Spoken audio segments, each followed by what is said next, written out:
voltando para a contraindicação, é infecção pélvica, infecção uterina ativa, aguda. Isso é uma contraindicação absoluta.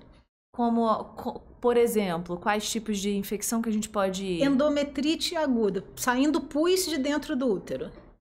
Entendi. Extremamente infeccionado, não dá para realizar. Existe a possibilidade de tratar isso e depois realizar? Fazer? Sim, com certeza. É isso que a gente faz mesmo. Entendi. Agora, e aí a indicação, as indicações.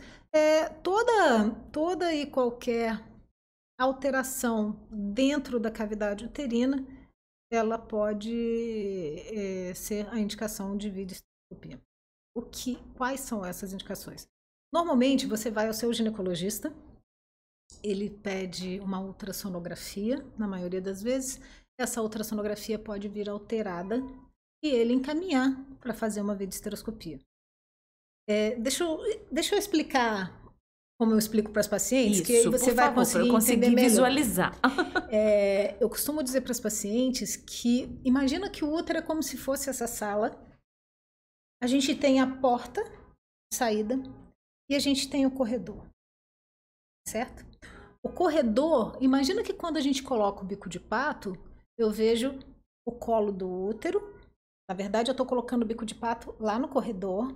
O bico de pato, só pra gente entender, é aquele equipamentozinho que quando coloca para fazer o preventivo. Ele expande, Então, quando coloca na vagina, a gente vê o colo do útero. Imagina que a vagina é o corredor e o colo do útero a gente abriu o corredor com o bico de pato e eu tô olhando diretamente para a porta da sala, que é o colo uterino. Eu quero passar pelo colo uterino, quero passar por essa porta. Ali na frente tem uma recepção. A gente vai passar pela recepção. A recepção é o canal do colo do útero. E quando eu chegar nessa portinha que dá acesso à sala, a sala é o interior da cavidade uterina. Imagina que tanto a recepção dessa sua sala quanto a sua sala propriamente dita estão vazias de móveis. Elas estão somente forradas de carpete. São aqui dentro da sala. Esse carpete lá da sala de recepção é a mucosa endocervical, é a mucosa do canal cervical. E esse carpete aqui dentro da sala se chama endométrio. Então, toda e qualquer alteração endometrial, existe indicação de avaliação pela histeroscopia. Isso pode ser evidenciado pela história clínica, que o seu médico olhou a sua história, às vezes somente pela história clínica, às vezes um sangramento uterino anormal, aquele escape que você tem mesmo usando o anticoncepcional, você troca o anticoncepcional, continua, sabe?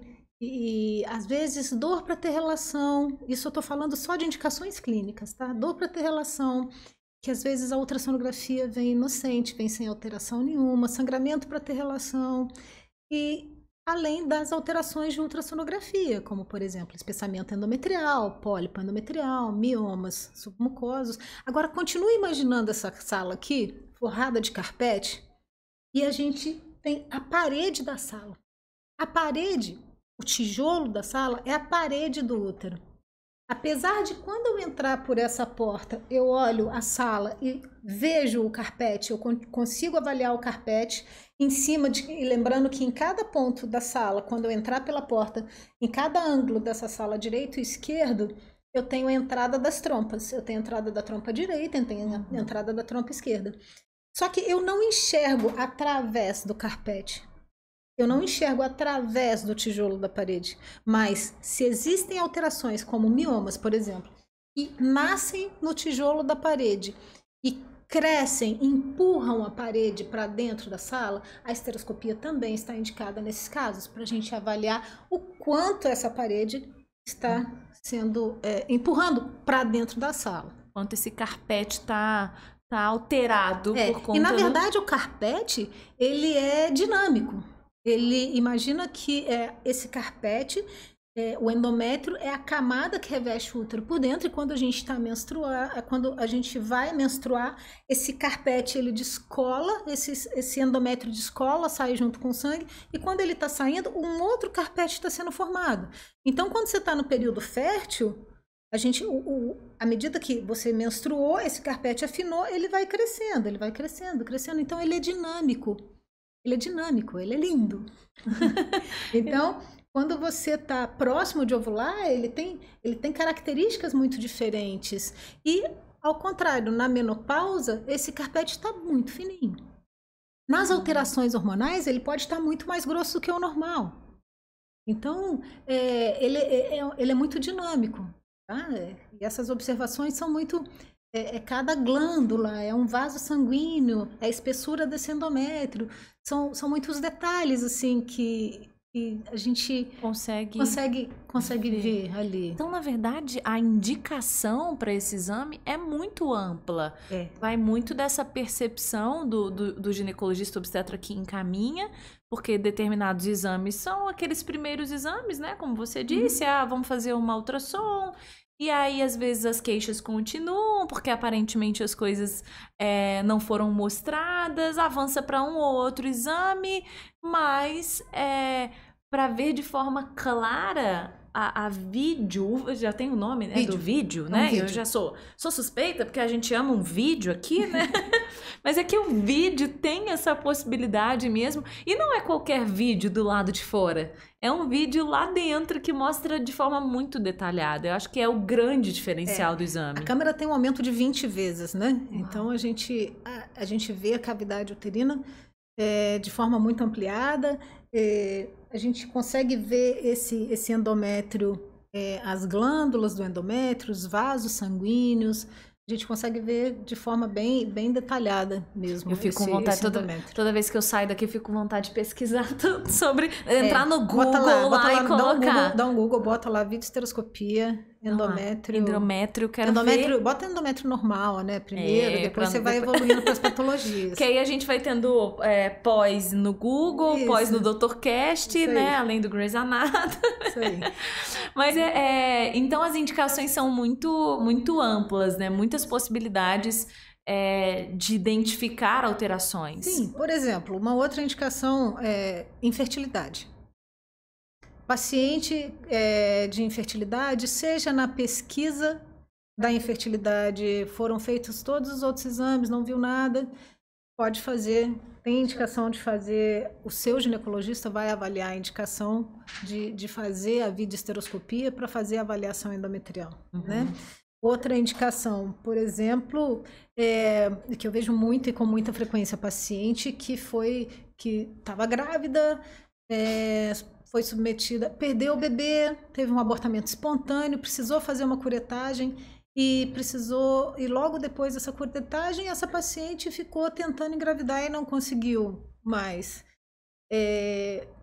Eu tenho tentado reforçar isso junto aos médicos, né, de que vale a pena, logo depois uma paciente que sofreu um abortamento espontâneo, que precisou fazer uma curetagem, seja uma curetagem ou uma aspiração manual intraútero, né, que é uma outra modalidade de esvaziamento uterino, essas pacientes, elas necessitam de uma avaliação, principalmente se elas quiserem engravidar, porque é muito comum, depois desse procedimento às cegas, que é a curetagem e a aspiração, as cegas que eu digo porque o médico vai esvaziar o útero com um aparelho sem olhar.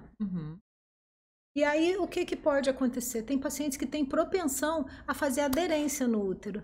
Então, normalmente, eu tenho orientado os médicos para que... Eu vou até gravar um vídeo mesmo para pessoal, falando sobre isso, da importância de se realizar a esteroscopia logo após, no mês seguinte, de preferência, a realização do esvaziamento uterino, seja por curetagem uterina, seja por aspiração manual, pela possibilidade da gente prevenir essas aderências, porque se a gente entra na cavidade uterina no próximo mês que foi realizado esse procedimento, essas aderências elas estão mais frouxas, mais fáceis de serem resolvidas mesmo, sabe? De soltar, porque a aderência vem do nome mesmo, né? Ela adere, é isso? O útero, as camadas, elas se colam, como é que é? Imagina de novo a sala como forrada de carpete, só que imagina que essa sala normalmente, aí como está a sua sala, dentro de você agora, não tem ar. certo? Fechadinho. O carpete do teto está encostando no carpete do chão. E quando você está grávida, a cavidade abre. E quando você tem um abortamento, a gente raspa esse carpete. E o que acontece? Isso pode, entre essa parede e a outra, podem formar aderências. Então, imagina que quando essa parede, a útero é uma cavidade virtual, não tem ar dentro. Quando você está grávida, ela deixa de ser virtual. Aí, quando você vai fazer o esvaziamento, você raspa e ela continua fechada. Então, existe uma chance de, como ela vai manter fechada, dessa parte que foi raspada em cima, raspada embaixo, ela grudar, fazer uma aderência mesmo. E quando a gente faz o exame logo no mês seguinte, na menstruação seguinte, a gente encontra essas aderências mais frouxas, a ponto de porque para fazer a esteroscopia, de novo, a cavidade que era virtual, eu coloco o soro fisiológico dentro do útero e essa parede, ela distende, ela abre, para a gente enxergar dentro do útero. Então, é mais fácil de resolver. Fica ainda tá mais soltinho. Isso. E o próprio exame vai fazer vai facilitar Exato. a resolução disso. Isso aí.